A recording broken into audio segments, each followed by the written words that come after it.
This is actually going to be round 4 of the DXN Provisions case tournament. I know on the vlog I mentioned that my battery ran out on round 4, but then I quickly realized later on that my battery actually didn't run out on round 4. It ran out on round 3. So during round 3, I was charging my mobile device, and on round 4, I was actually able to get that footage just enough before my phone died again for round 5. So sorry for the confusion. I do have round 4. We don't have round 3 and 5 of this series. Let's go ahead and get this party started. I'm kind of glad actually I was able to record this game, because law matchups are the most interesting, because it's one that's the tougher one for our deck. So in this one, we started a little bit later here. I did go second. I have 4 done already. I was able to do leader swing and get the Mihawk off the top. I would assume that my top wasn't that strong, because I ended up playing the Mihawk off the top as opposed to any other warlord. Normally Mihawk is better off as a 2k counter in hand. So after my first swing into him, he goes and swings into the Mihawk for 5k. I went ahead and let that go, and he goes and plays the Vista and pass the turn. So already it looks like we're in a tough situation.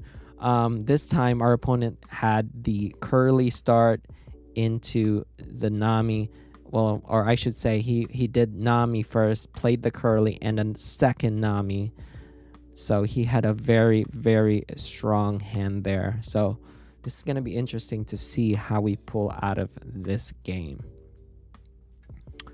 So we go ahead and swing 7 into lead, deck check into Moria. So what happened was then my top 5 cards when I played Perona in the beginning of the game only had a Mihawk and a Moria. So in order for me to gain value off the Moria, I put Mihawk first for my first leader skill ability.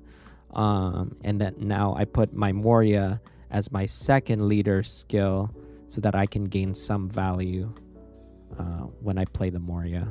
So I went ahead and play another Perona here. We're doing the deck check and pass the turn.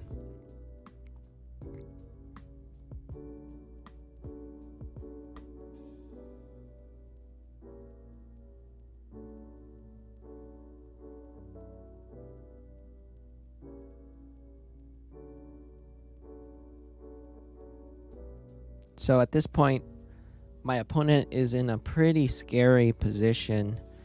He's got full Dawn up with 5 characters on board.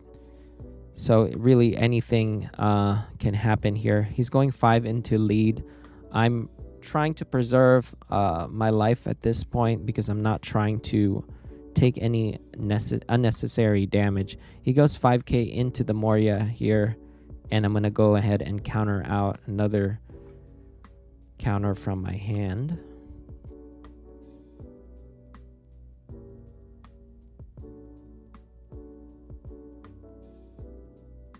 Goes in for 5k into the Gecko.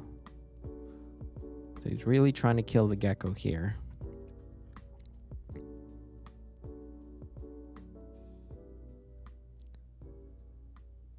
It's burning through my hand pretty hard. It's kind of what we want. We kind of want him to swing into our bodies on board, because it gives us a chance to clear his board. He bounces back his Vista to hand to play the Law Restander. So fortunately he doesn't have the Law Blocker, which is really good for us, and he also didn't get the Nami or the Bonnie here. So we're gonna try our best to do as much damage to his board as we can. Anytime this Law player or any Law player gives us any sort of slack, and by that I mean anytime he has any character rested, we're gonna try to clear that, because we don't want him to have a full board going back to his turn. We have to at least force him to build, to drop some cards in his hand in order to continue to have a full board. So we're going into lead here for 7.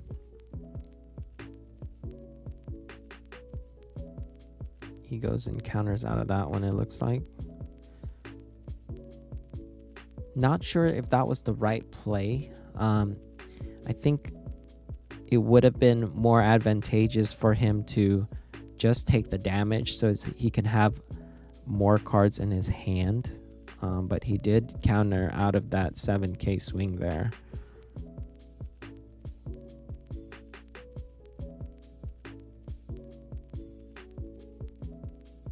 So we have 3 Dawn up.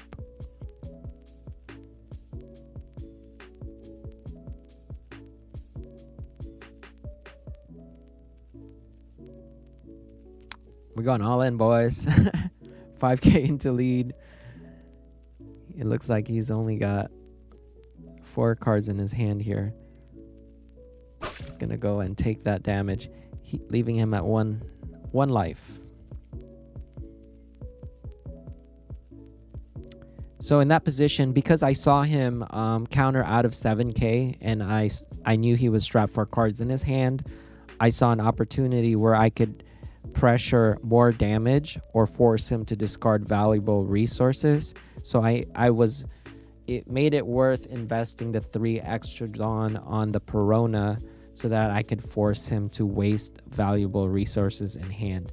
And because in that situation his hand was really he had too many cards that he needed, he ended up taking an additional damage for something that he could have just countered out of with 1 card. So that was actually a win for us there.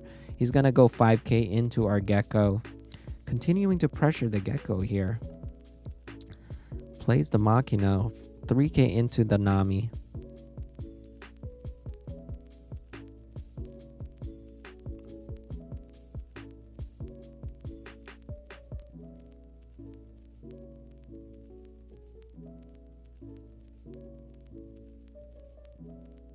Goes 5k into the Jinbei here.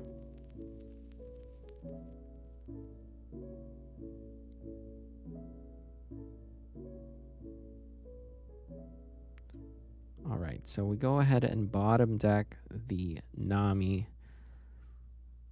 He's got 6 Dawn active.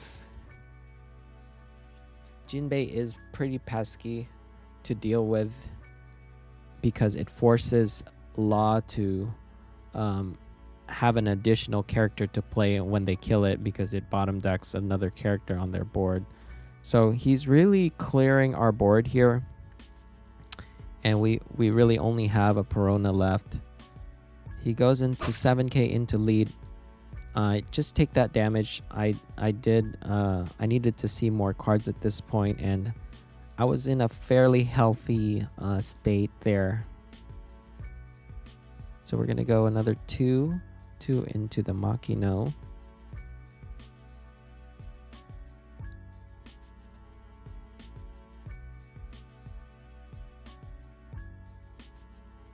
Alright, so it looks like this is gonna be our 9 Dawn turn. So we're gonna have Mihawk here. We're gonna go 5 into the Curly. Try to clear that out.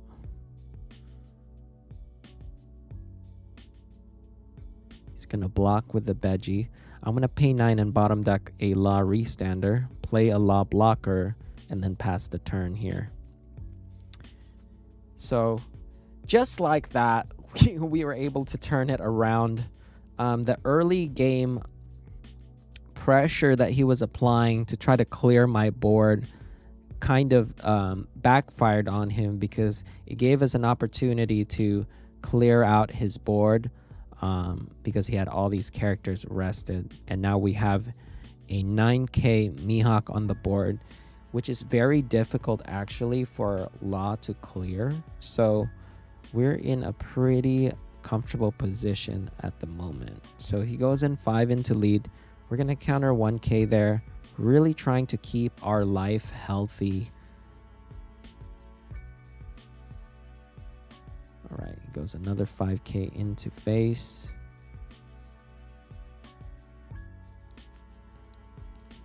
go ahead and block that. Really curious what's in my hand at this point. Gonna go 7 into lead. We're gonna take that damage.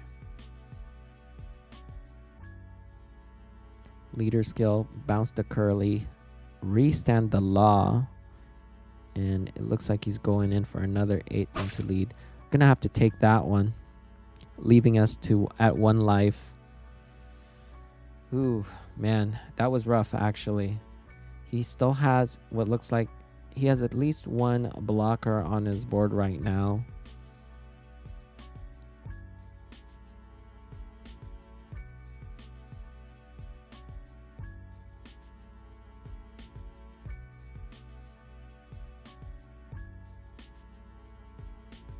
Gonna go 9k into the law restander.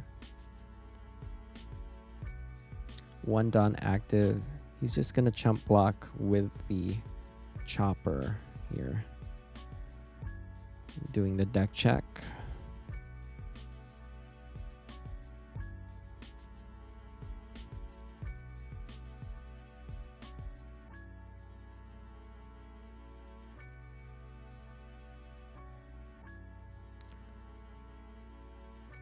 And pretty close game actually. This is a lot.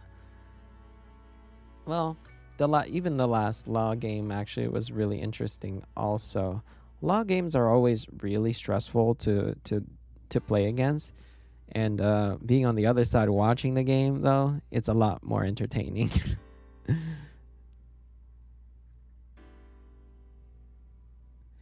So I go ahead and swing 7 into the Zoro here, trying to clear his board. That's the usual strategy against Law, really just trying to clear board. We could have just as easily gone for life here, but giving him more cards in hand doesn't really help our general game plan against this particular matchup, because the more cards in hand that they have, the scarier it actually gets for us, because it gives them a lot more options to deal with our board, potentially adding more cards to hand if they get a searcher, as well as pressuring our life if they get like rush cards like Zoro. So clearing the board really is the best strategy that I've found to beat this particular matchup.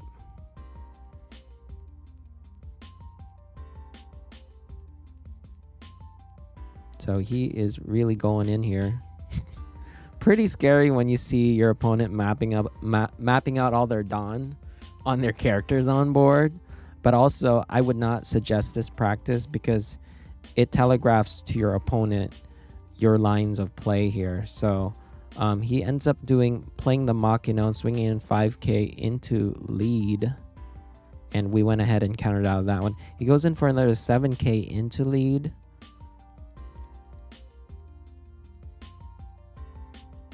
And we take that one.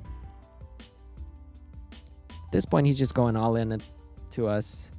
He goes in for a 7k swing into lead.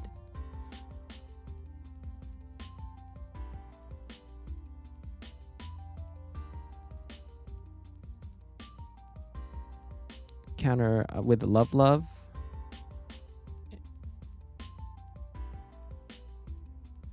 Swinging in for another 8k to lead. 2 Dawn active, full board.